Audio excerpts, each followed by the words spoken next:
Welcome back to another Fireside Chat. This is our 15th Fireside Chat. And as always, I'm Sandro Mancuso. I'm here with my friends Mashooq Badar and José Huertas from Codurance. The topic for today was actually inspired by Helder, a guy that has been following our chats, and he asked us, "Hey guys, could you talk about building teams?" So basically, what he was saying was like he works in a product company, and quite often, and we agree with him because we see that in a lot of places. Organizations create teams that are eternal, right? So they stick together. But sometimes, in order to maintain those teams, the companies need to provide them like low value features or adjust their backlogs to fit the team. So basically, like what the question was like, is there any recommendation in how we could evolve those teams and align those teams to people's preferences, but also to business needs? Should we keep the teams always together and we direct them, or there are different ways of doing things? So that's where Helder was coming from. So we found that it was a great topic. And before we start, if you are enjoying this chat, make sure that you subscribe to the channel so that you are notified every time we have a new one. Give us a thumbs up, and of course, put on the comments any topic that you like us to debate. So to kick us off, guys, what do you think about Helder's question? Like, should we keep teams together? Should they be eternal? How do we align to business? I think the question is very interesting, but I would broaden the question a little bit more, right? Because for me, if you're having to do what he's referring to, where you have these teams and then you're having to come up with features to keep them together, you're probably not making the most out of your teams. So I think that's a good question that encompasses what he's talking about, right? Like, how do you get the best, the most out of your teams, right? And we can go there, we can answer his question, and we can probably talk about some other contexts that we've also found. And before we do that, probably is a good thing to start by defining what we mean by a team. No, because this is a common misconception as well. A lot of organizations, I've seen this now. From now on, a designer, a developer, a database, and a tester, and now you're all a team, and that's it. And for me, that's not a team, because a team requires a common objective. It's not just a collection of people that you suddenly give a name and go, "Oh, this is a team." No, it requires a common objective, so everyone's working towards achieving the same thing, and everyone needs to contribute in order to achieve that goal. If I achieve the goal and you don't achieve the goal, right, then we're probably not a team. We're something else, not like we are, a task force or whatever you want to call that, work group, but probably not a team. No, and this is something that is essential if we're gonna have the conversation. The other thing is, this goal thing is where I think some of the problem comes from, right, Mash? Like, if he's talking about uh, uh, having, let's say, a team that is focusing on a part of the user journey or a part of the system or a particular application, and suddenly the priorities or the objectives that they need to contribute for the organization change, right? Now they're kind of lagging behind. There's a misalignment there. Now they're having to focus on the thing that they contribute to the organization. And I feel like that's Mhm. important. I don't know, Mash. What do you think? Let me.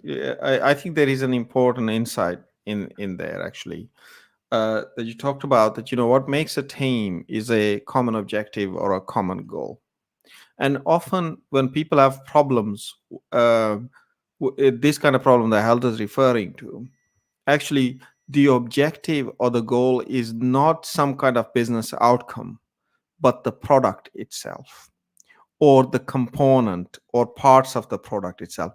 The goal, or you are payments team, right? Or you are like orders team, or you are kind of trade capture team, or that kind of stuff. And that's not a business goal. It's an area or a bit of functionality or a whole product. But even a product is not a goal, right? And I think this is an important part, because when the goal changes, and what that means that the team now has to look at a different product or a different part of the system or a different component, what happens is that suddenly the team's identity changes, that that they cannot be pointed to another goal, or or they cannot be aligned to the business goal because they were never aligned to the business goal, right? So this is to me, this is a problem, because well, it's interesting that you didn't mention that what makes a team is common knowledge, knowledge about a domain, or knowledge about a particular product or a particular component. Those are things that are actually, they are very beneficial, that everyone has the same kind of knowledge, and there's that domain knowledge and everything else that exists in the team, but it just needs to exist in the team. The team doesn't need to identify itself by it. And what they need to have to make a team is share in an objective, a goal, right? So then my question back to what Helder was, for example, saying, is that in um, the teams are product aligned, and business priorities might change, and then they can't give the new priorities to the team because they're aligned to another product. And so what they do is they go down the priority list to say, well, what are those areas that actually align to that product, and we'll give them those lower priority business features, right? So basically in this case, what they're doing is they're working, they're kind of optimizing according to the teams rather than according to the needs of the business, right? And I think, and that's wrong, because actually, if all that matters is that the team needs to share an objective or a goal, right? Why can't their objective or mission change? In other organizations, the missions of a team change all the time. You look at military or these kind of things, and their missions are the variable. It's about their ways of working, and their communication structures and all those things that remain, and of course the identity and those things remain, but the missions change all the time. So in this situation, my challenge is, why can't the mission change? So there is another element before we explore a bit more. There is another element that was in his question that we need to address as well. Elder was talking about the sin of creating eternal teams. I think that what he was implying is that we create a team, and then that team stays together, and they don't want to separate themselves from each other. So I think that he was also coming from that perspective as well, because there is the element of the same group of people, they remain together, and their mission changes, as you said, Mesh. But there is also another element of, should a team be aligned, be assembled to satisfy a goal, or to work on something that the business wants to achieve, and then the organization chooses the most suitable people according to availability and so on and so forth for that task, or they should always keep that team together and then keep redirecting the team. Because there is an element from teamwork, there is a sense of belonging as well. Because we cannot discard the personal side, that once a team gels, and this is not very often, like teams don't gel very easily and very often, right? But once a team gels, there is a lot of advantages in keeping that group of people together once they work together. But that's not always the case as well. And this is also part of the complexity in Helder's question as well, that we should address. If I can add, Sure. Sandro, it's all a matter of context, right? Like sometimes Of course. the only option you have, if you need to build a team because you don't have one that's readily available that you can use, yeah. So that's one context, and then the other context where you do have a team, as you mentioned before, there are lots of advantages, but there are also disadvantages to keeping teams together, right? And a lot of the time people don't talk about that. Sure. Yeah. And you have things like it creates a sort of like an isolated culture or silo, right? You find that their innovation and things like this may stagnate. No, you're not getting enough input from outside. You're not, in some cases, they can even start plateauing on the their learning or how they can improve, right? Like, because we're already doing things great, right? So why should we do anything different, right? And all of the things are like silent killers to some extent, right?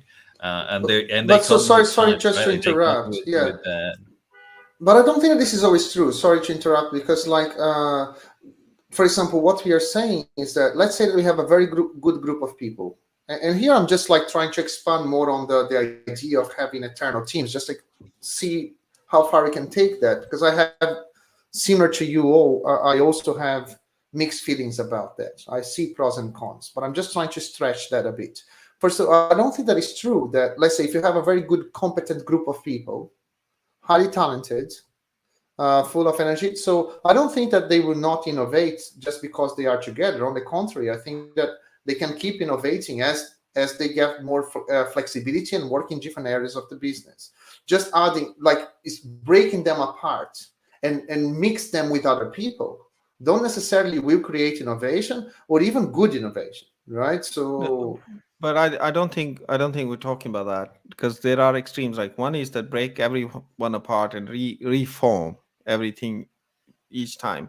The other is a gentle rotation or evolution of teams, right?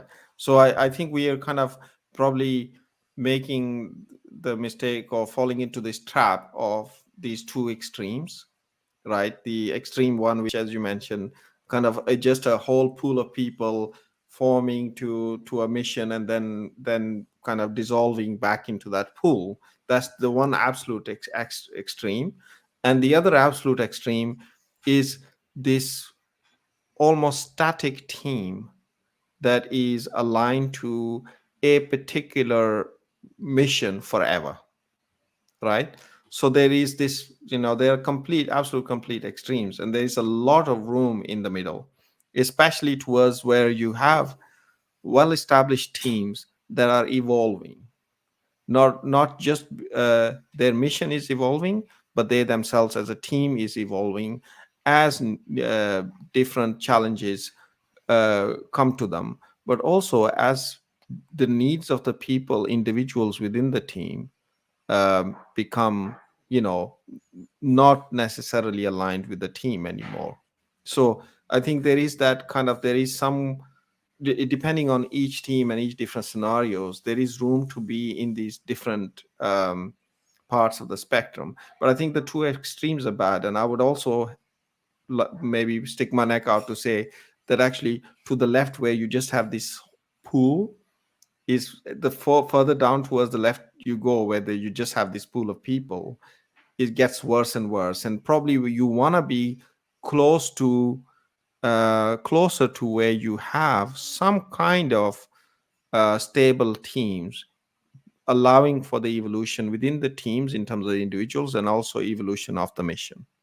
So basically, we're saying that, like, there is it's a bit health. So trying to understand what you're saying is, like, it's healthy to have a small degree of change as the team evolves. So a few members coming out, new blood, fresh blood coming in, reinvigorating the team, bringing some potentially new ideas and stuff. Is that where I think you are coming from? Yeah. I mean, I don't know if it reinvigorates the team or not. Maybe it does. I think, again, it has good points about, but I think it's a necessity of a living system. A living system needs to evolve. It needs to, and both because you can't keep it static, because there are people in there, they have their needs change, they may want to experience different things and all those kind of things.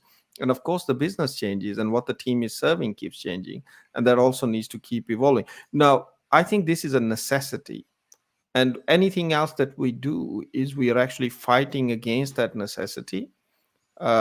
Whether that reinvigorates the team or whether new innovation comes in and so on, maybe, but I think that's a second thing. It may happen in some cases and may not, depending on who joins and what the dynamics of the team are at that point. Jose, I interrupted you before. I don't know if you. I just picked on the first point that you were making, but I don't know if you still remember what you wanted to say. The point that I was making before was, there are good things to keeping people together and so on, and there are also, not so great things keeping them together. If it doesn't have to happen, it's not like it will always happen, right? But definitely by design, you need to work on them not happening. And I talked about these silos or insulated culture, where you don't have enough external input. And one way of getting external input is some people join the team and they bring fresh ideas, fresh set of eyes, and they question things, and it sort of triggers this reflection as a group. But there are many other ways of doing that. I'm not saying that's the only way of doing it, but you need to address it. So keeping them together is not a sure way of getting high performing teams, especially if you already had like a bad relationship, or you have some baggage in the relationship. That may not be good. So the way that I approach this is coming from coaching and all these things, because it's part of that. Because a lot of the time there's another aspect there, which is sometimes you cannot form the team that you want. You just have to deal with the team that you have, right? And you still need to get I think the most of best the out of time, people. right? Most of the time, for most organizations, that is the case, right? So you cannot just pick like those are the kind of people I want. This is what the people that we have available, and Exactly. So this is where things like different, team development models and things like that help a lot, because they give you some structure on how to approach things, right? Like if you look, at things like Tugman's team development model, not the 5 stages, the whole forming, storming, norming, performing, and adjourning, right? Like the idea that the team goes through these phases, sometimes goes back to some of them, etc. But at some point they perform, and then they finish whatever it is that they were kind of meant to do, and then they go and disassemble. No, Avengers. Right? do you But think, that's by the way, before we move, do you think that there is a reason? Because normally we talk about 4 levels, but very rarely we talk about their journey.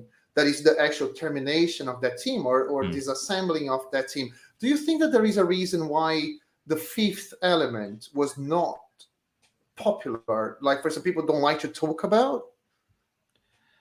For example, is this like because people consider that this is not a good thing, that we should keep the team together, so let's forget about the 5th stage of a team? Or I think not it depends really? on how long-lived teams are, right? Like a lot of people, they either get to that stage because they ran out of time to do whatever it is that they needed to do, or something else interrupted that kind of path, right?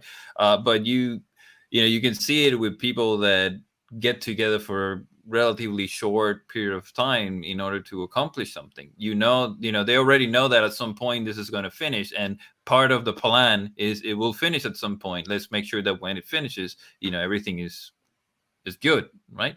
And that already becomes part. And before I was talking about different models, Tugman's model is not the only. There's another thing called punctuated equilibrium model, right?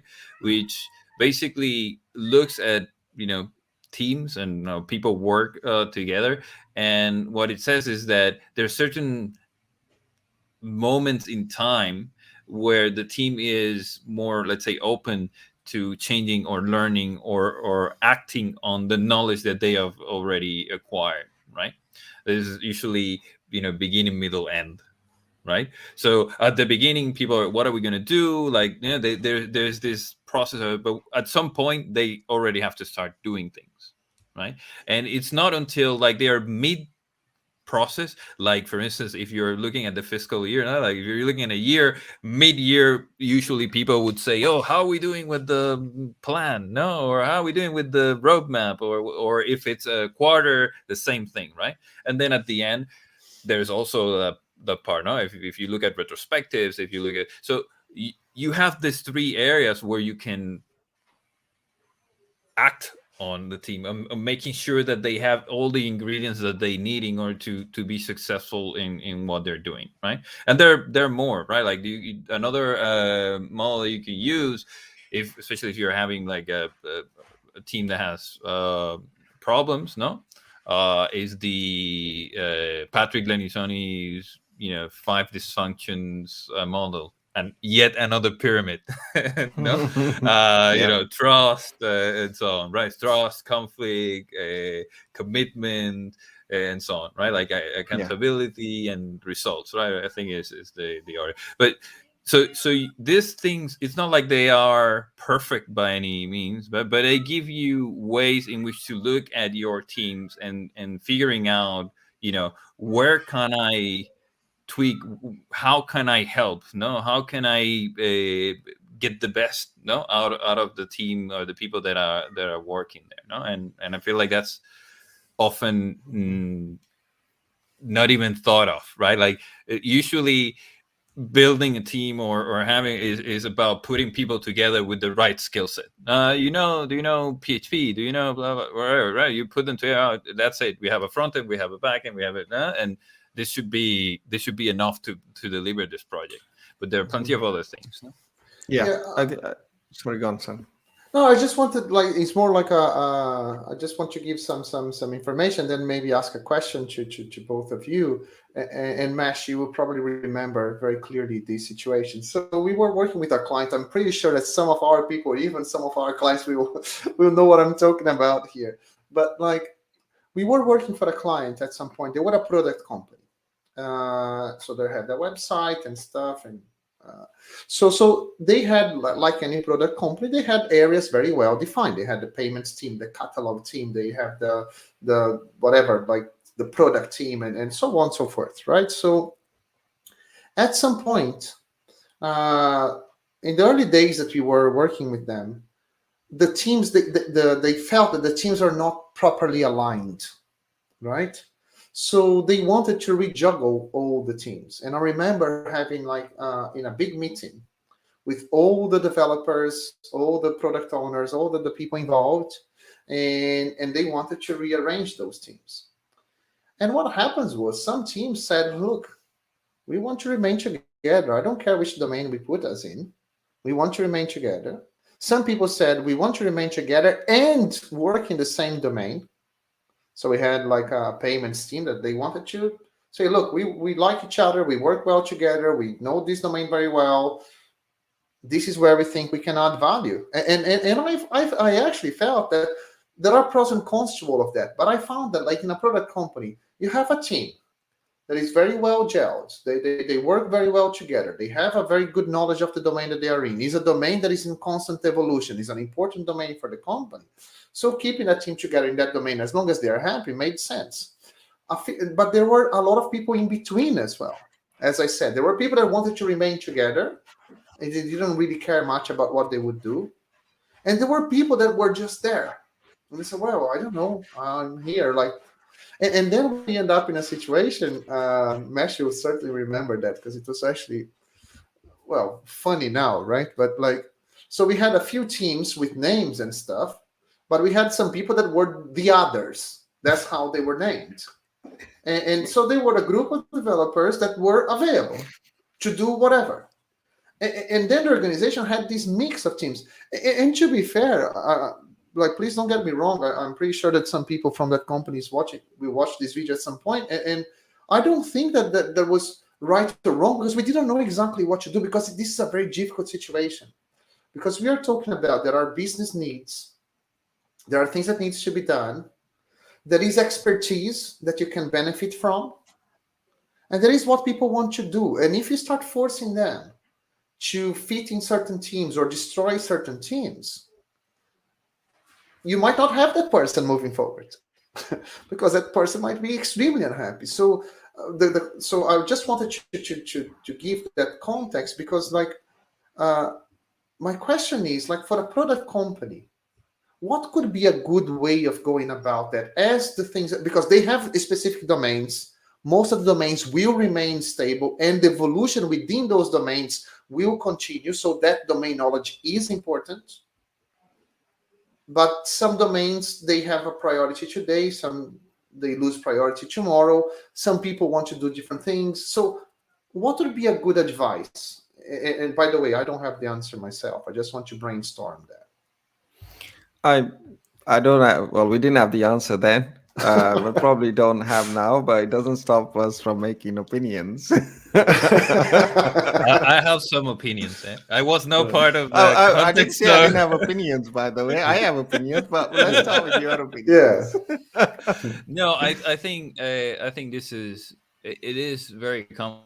That situation that you're mentioning is very common. No, and for me, it's very much related to identity. Yeah.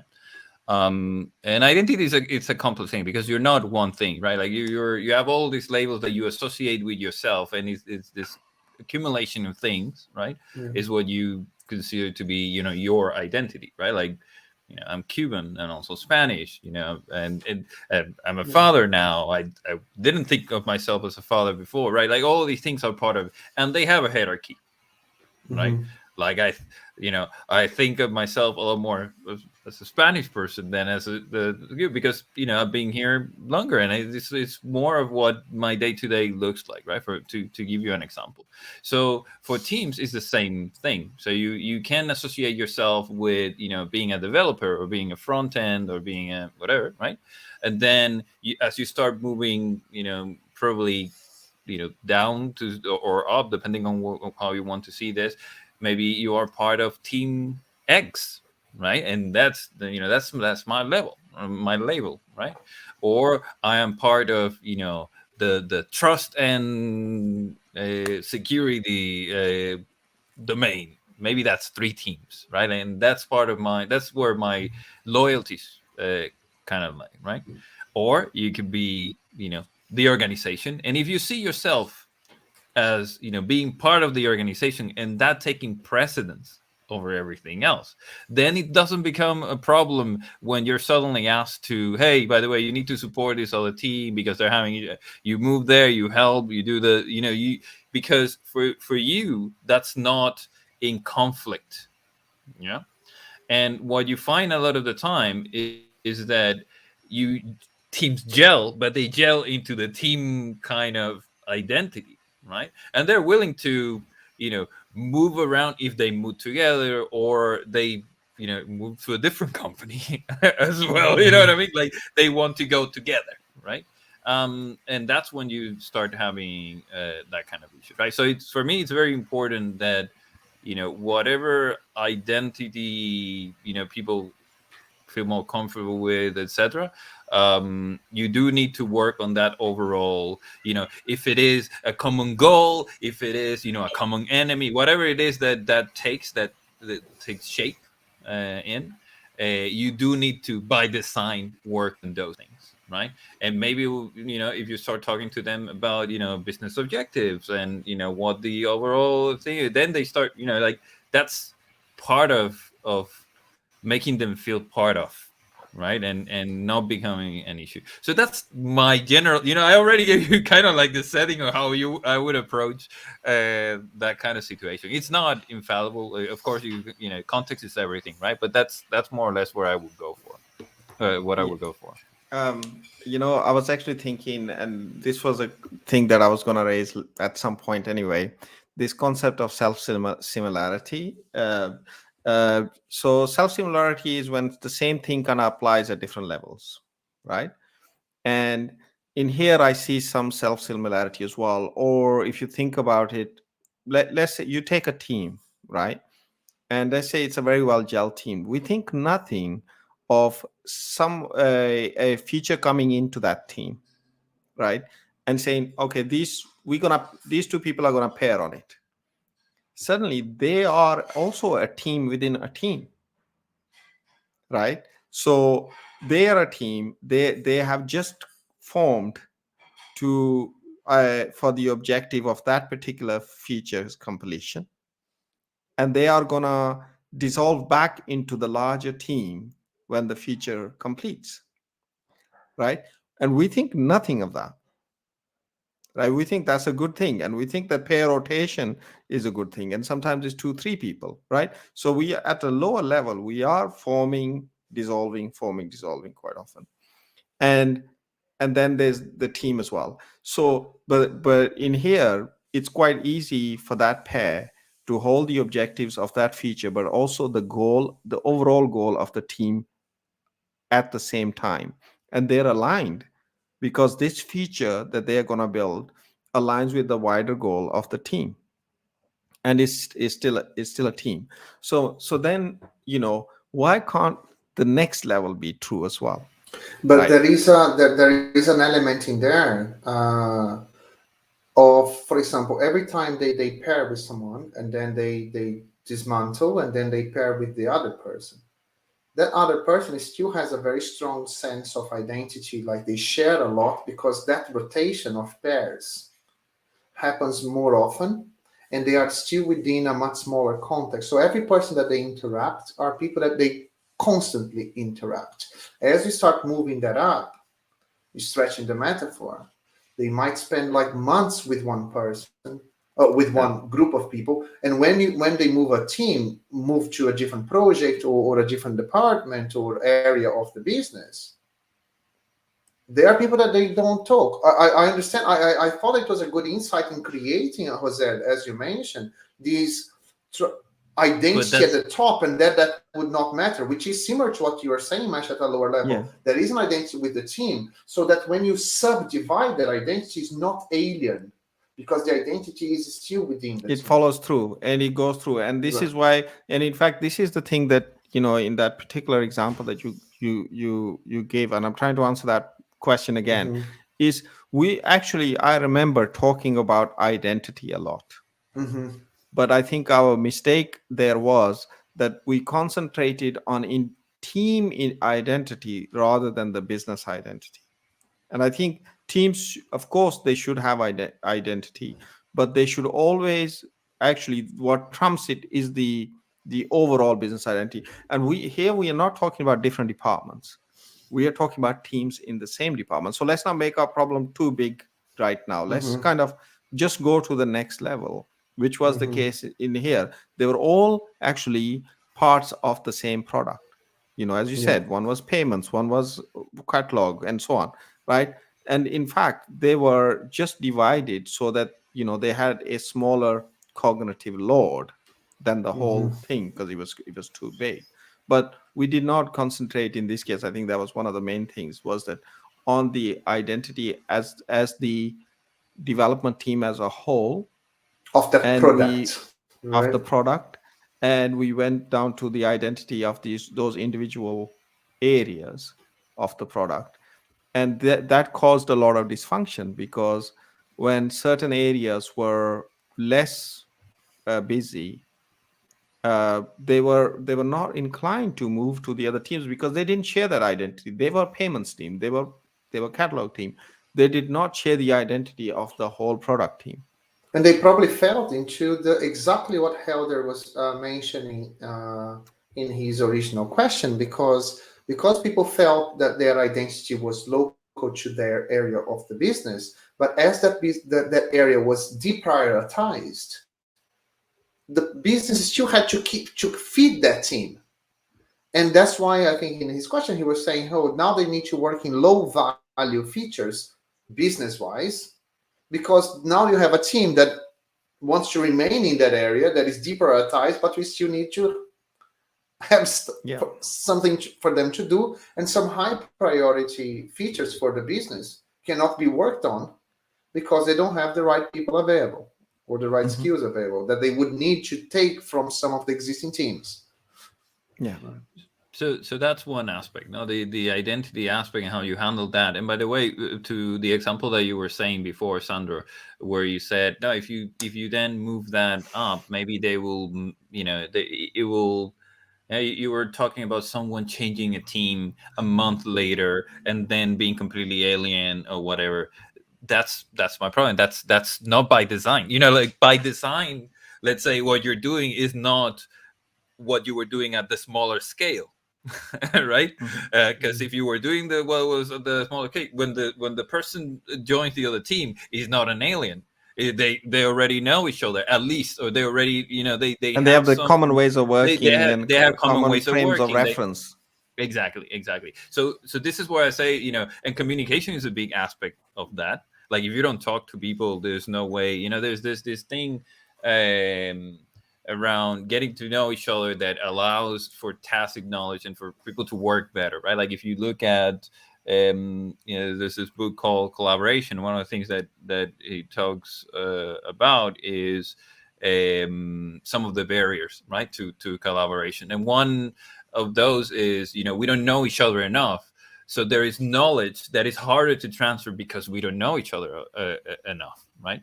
This is why things like doing team building and building trust and all this is what it's after, right? Like it will be easier for me to tell you, hey, you make a mistake, if we already know each other, and I know that I can tell you, hey, you're making a mistake, right? Like this, otherwise I'm going to be like, oh, I don't want to step on these toes or whatever. Like that's just an example, right? So that's one aspect, and those things need to happen by design, and you need to invest in those things happening. And it is possible to have also teams that come together for a specific period of time, then go somewhere else, and they're not the same people, right? And for instance, the FBI does this, right? Like because they have to work across different states, so basically they may have to collaborate with someone in a completely different FBI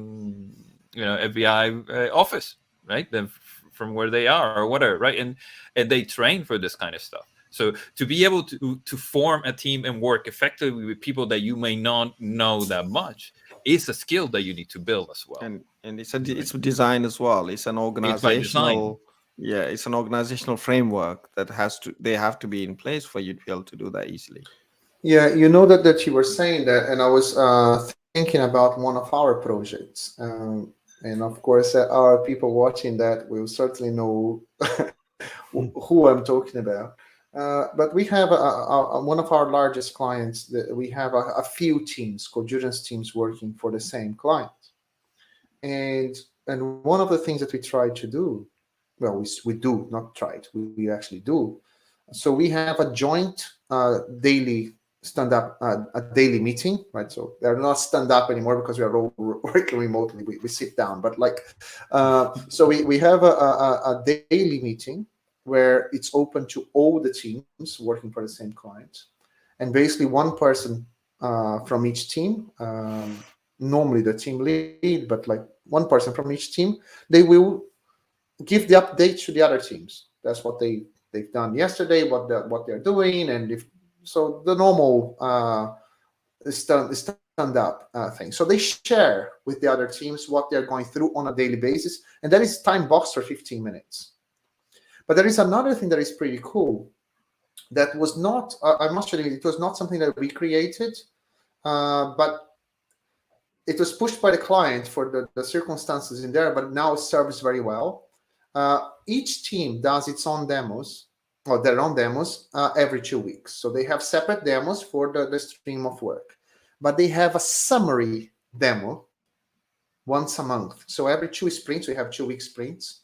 So every month for an hour, all the teams, they give the summary of their month, right? So then all the teams, they need to work on the same slide deck and then present their progress. So the cool thing about this is that there is far more knowledge of, like, for example, is across the teams. They know what each team is working on. They're working on the same product, the same code base and everything else. So this is cool because it creates this wider picture by design, right? So, but even then, I must admit, I have issues even convincing some of our own guys, because they were saying, like, I don't think that is valuable. What is the value for me? Like, why would I join the general daily meeting for 15 minutes if they are talking about things that I don't care about? So I had to deal with that as well. It took some people a while to understand that they belong to something much bigger, and that is advantageous to them. Because some people, so many younger developers, they attach themselves to an identity that's very small, very cozy, right? So, and because they are still young, it's difficult to keep too many things in their head, or to think like at a strategic level and stuff. They are worried with their next feature, with their next task. So it took them a while to understand that just being aware of what's going on in their surroundings was important for them. And this helps them to move around, because at some point they will be bored. At some point they say, hey, I've been in this team for a long time. I would like a change of scenery. You don't need to look too far to have a change of scenery. You can have like a team that is next to you that might be doing something very, very cool that you might be interested to do. Right. And then going back to Helder, like, so this allows to, or even what we were discussing, to create a sense of identity that is a little bit bigger than just your team. Yeah, it's actually funny because remember when we were working for this investment bank, we it was that kind of siloed thinking where there's many systems interacting with each other, and we were building one system that was actually dealing with a couple of other systems that were upstream, and they didn't even know what those systems look like. Mm-hmm. So there, for years and years, they, like this team, all it did was pushed messages that they thought were coming from those systems through their systems in an automated way and manual way as well. And that was the kind of UAT testing as well. It was all like, gonna message in, message out, does it look the same, and so on.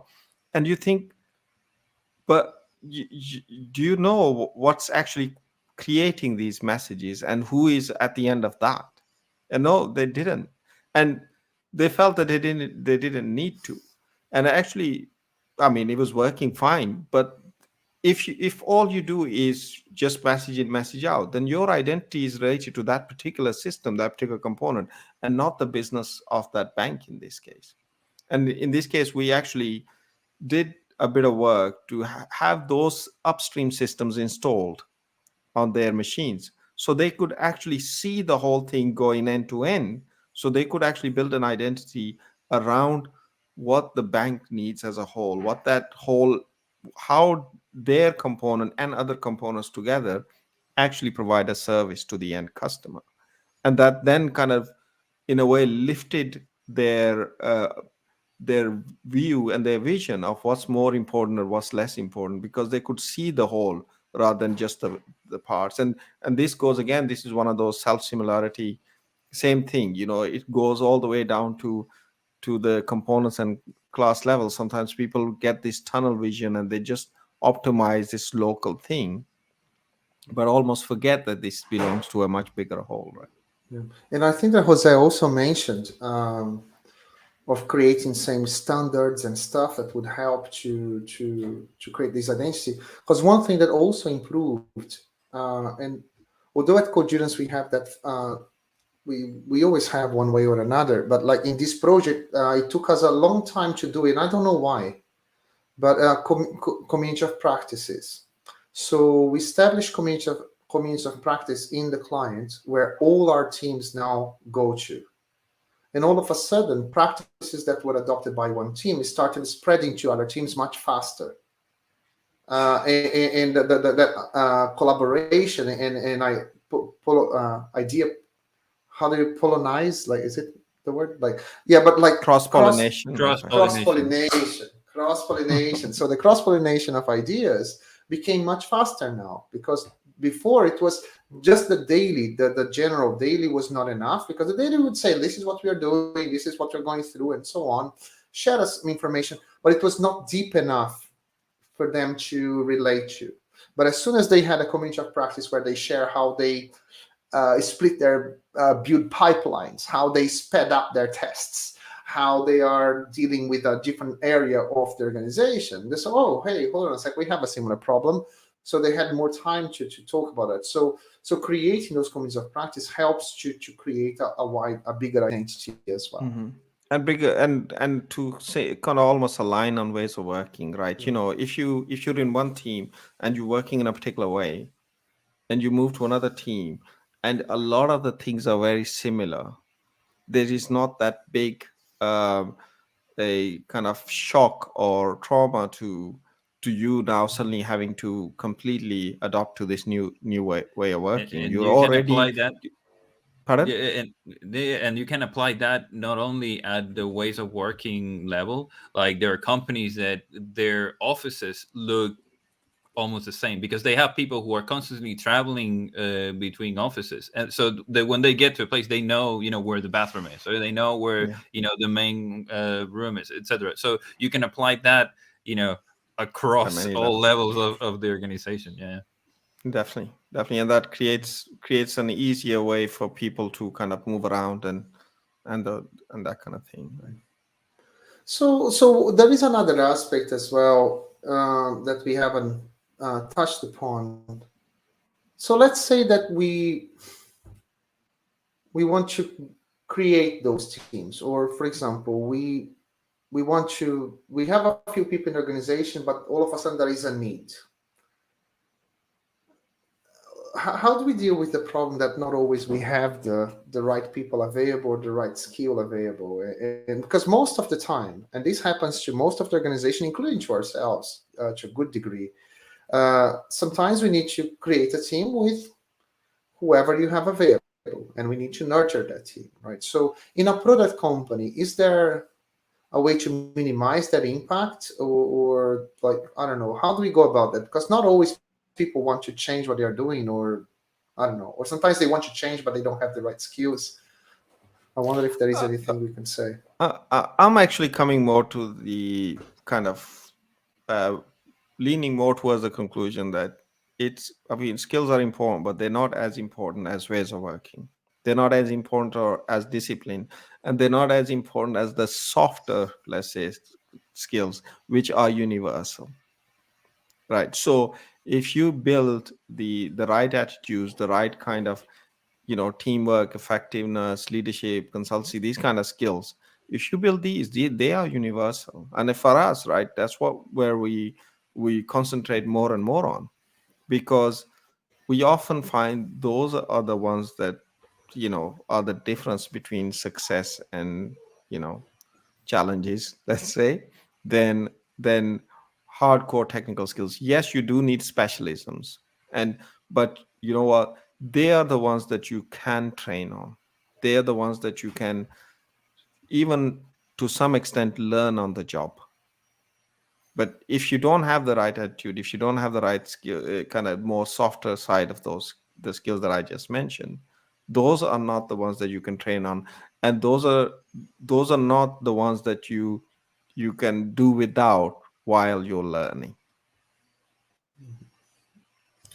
uh, I would say that that's also part of the thing. Every great organization is also a training organization, right? So you should be able to identify when you don't have the skills and be able to train for those skills as fast as possible. Sometimes that's if you already know you're going to be assigned to a project, week 2 weeks before, whatever amount of time is reasonable or feasible, no, you may already be doing some training.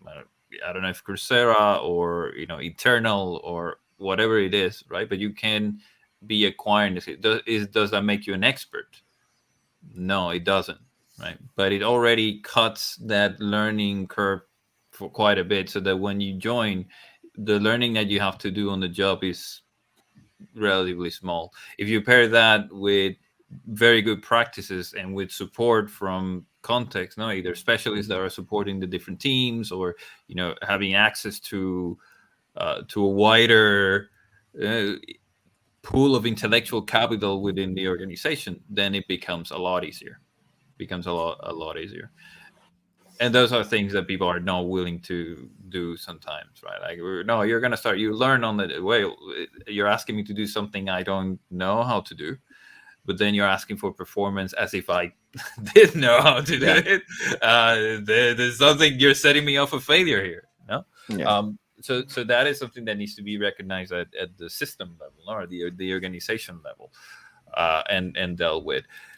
But those skills that are not the technical skills or the core thing, those are essential to make that a success, right? That's and that those are harder to to develop as well. Yeah, so I'd like to start wrapping up. Let's see if we can keep one episode at least under 1 hour. But there is one topic that I know that as soon as I introduce the topic, we are going to explode Yeah, again. But like you're saying that and then introducing a topic. exactly. Good No, luck. but there is one thing that I want to say because I'm still a bit undecided. Let's say in a product company again, right? So that is the kind of context that we are talking about here. Because quite often what we have in product companies are teams are dedicated to a domain. Yeah, that's normally the most common setup that we see. I've seen the other setups in at least a couple of places where they kept redirecting the teams. They kept the teams together, and they redirect whatever was the priority they would change. So which means that every team could touch every single area of the system. So all the different repositories, microservices, call it whatever, it was all open, all free for all.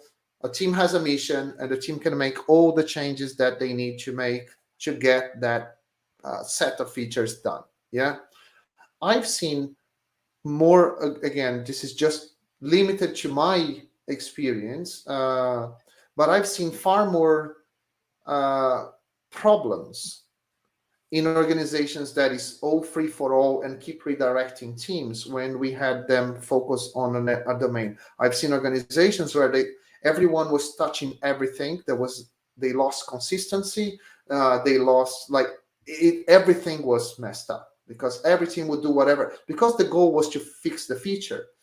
They never had time to think strategically about every single system that they had to change. They would just do the smallest change that they had to do to implement that feature. And the accumulation of that behavior created loads of different Frankensteins across the system. So there was no one looking after the individual areas or individual systems, right? In UBS, we had a hybrid term.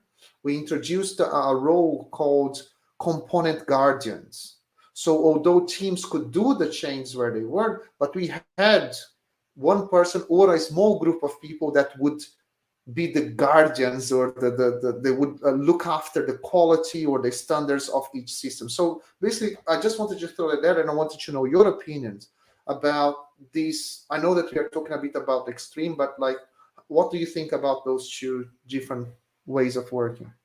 It's a really interesting question actually, because there is this idea of ownership, right? And when you live and breathe a certain kind of part of if the product is really large, when you live and breathe certain part of the product, you can evolve it better, right? I think but on the other hand, you can, if you have that ownership, then you can't you can't have these cross-functional teams that are touching any part of the product based on the business priorities, right? So you have to, something has to give. And yes, the compromise in UBS was that we had these component guardians, although they also created a bit for dysfunction in the sense that they were almost like the gatekeepers, and they would be quite draconian in getting their views across for that particular component. In that particular area, actually, our components were very large. And I think this was another problem. If you have smaller components and smaller areas, like kind of, smaller services or microservices, even that kind of thing, I personally think it's easier to share them because they're more replaceable. They don't have to be, they can be evolved in a much more fundamental way rather than a bit here and a bit there. And then you can, and if in that case, a lot of the complexity sits in their interactions, and there you synchronize as a much larger team, right? But then the more important thing is the platform that those things run in, and how they interact with each other, and the complexity in the middle that is synchronized. And the less important thing is each particular component, right? So requiring less rigor in individual ownership. I think but again, you really have to, it is a compromise. If you give with one hand and you take with the other type thing, you have to create these other balances, like component guardians, like smaller components, like even certain kind of standards, like standardizing at the platform level.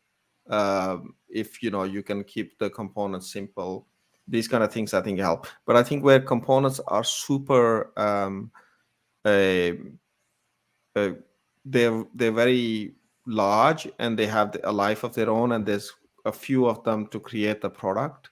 um, I think that's kind of worse of the both worlds in a way, because you got a bunch of like the same behaviors that you'd get in a larger monolith, but also you can't really benefit from this replaceability or kind of smaller cognitive load.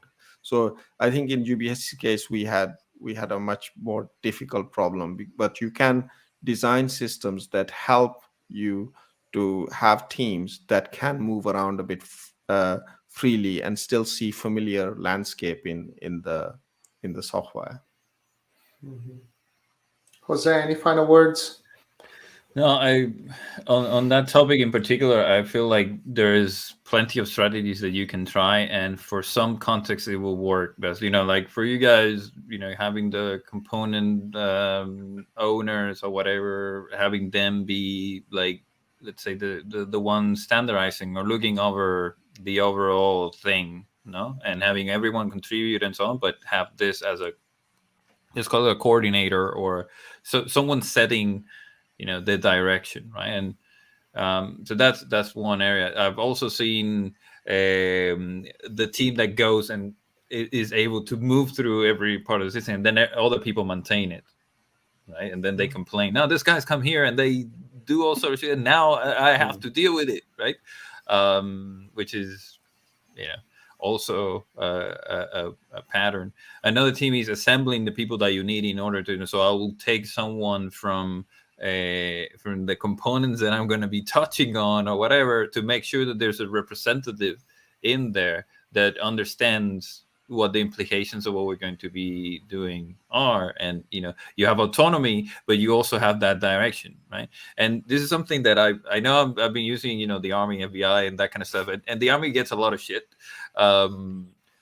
But the Army, when people think about decision making in the Army and that kind of stuff, they always think hierarchical, and there's someone tells you what to do, you do that, and that is true, and it works a lot like that in times of peace, right? War also, but in terms of peace especially, because it's looking for a, let's call it, efficiency, although that's questionable, no? But when you're combat, that is not there. You need to train people to act in a context where that is imperfect. You don't have all the information. You don't have someone to tell you what to do. You need to adapt, and you need to, right? And there's a lot of things that they do well in order to deal with that context that we could learn from, right? So one of the things is, if I'm, they have, what's the operational intent, right? Like, what is it that we want to achieve? We want to capture or something, like whatever, right? Like that's not the point. No, but we want to capture that hill over there, right? Wherever I am, I know that that's what we need to do. And from where I am, I can evaluate the situation and assess where I can contribute to move that, go forward, right? And the thing is, people can start predicting, even if you're not in the same unit, they can start predicting what other people will do, because they all were trained together. And if they were in their position, this is what they would be doing, right? So if you manage to get that, taking it now into the organization side of things, if you manage to get people to understand, that strong foundation of what, good architecture looks like, or what, good practice, etc., then you don't need so much someone, being enforcing a standard, and because there is that commonality there. Yeah. call it ways of working, call it that They awareness that has in the army they call it a field guide. I think I've oh read it. Yeah. yeah. So that's the idea. No, you can people can act even with with imperfect information because they know how other people may react, and they know and they can predict how others will and try to, and they also have that clarity of where we're going, which is important. It's not this is what I'm going to do, and this is I look at my belly button. It's they have that situational awareness of what it is that we're trying to accomplish. And they can adapt. So all of those things are transferable to building software and organizations in general. They are hard. They are very hard to do, because you're also not in a situation where live or die kind of thing, which also kind of makes things a bit yeah, easier, that kind of situation does focus the mind a bit. exactly. You need to get it done. Now let's do it, right? So those are things, but you also have this specialists, right? And you have specialists, people who I disarm bombs, or and while they're in a unit, they're also helping people around them to sort of like get the skill, and you will see them doing informal trainings that they will do, right? And this is another thing that I feel is also very transferable, because while you have someone in your team who's the expert on XYZ, if we get to enable this unit to do what it needs to do, that person can also be improving the skills of people, or the knowledge around the domain, or the whatever for those people. So the next time that you need to do that, you may not need the expert to be able to do. Maybe you'll need the expert only for some things, right? So all of those patterns are very much applicable outside of warfare, right? And they're not the norm, because what is easy is you are the payment team. That's it. And for now, let's get their work and keep them busy, and so on. Everything else is kind of difficult to do, right? So yeah, sorry for extending too much there, but I thought that was right. We might need another episode just on the army side. No, if you want to know a bit more on this, by the way, the book from Donald Rennister, I think that I'm butchering his name for sure. The principles of product development flow. He has a chapter on what some of the things that you can take from the army in order to apply to organizations. So if you want to know more about that, No, cool. I think it's time for us to wrap up. I should not have introduced another topic at the end. You should have not let me talk. So I should have cut you off a bit. But there is one thing that would be a good idea for another episode. Mash, you touched on a topic that would be very interesting. Is how the architecture might impact team formation and team performance as well, because we mentioned the large systems, component guidance, smaller system services, and so on and so forth, and the different dynamics that a different architecture will have on people's organization. I think this could be a fascinating topic for us. We just need to capture that information. Or for people that are watching, if you were able to just stick with us until the end, if you like this topic, or if you want us, whatever you want us to discuss, give us a thumbs up, subscribe to the channel so you are notified when there is a new video, but also add in the comments what topic would like us to discuss. And I'd like to thank again Helder for the topic, because it was a very interesting topic for us to discuss. It helped us to flesh out some ideas and stuff. So thank you very much, everyone, and I see you next time. Thank you and goodbye. Bye-bye.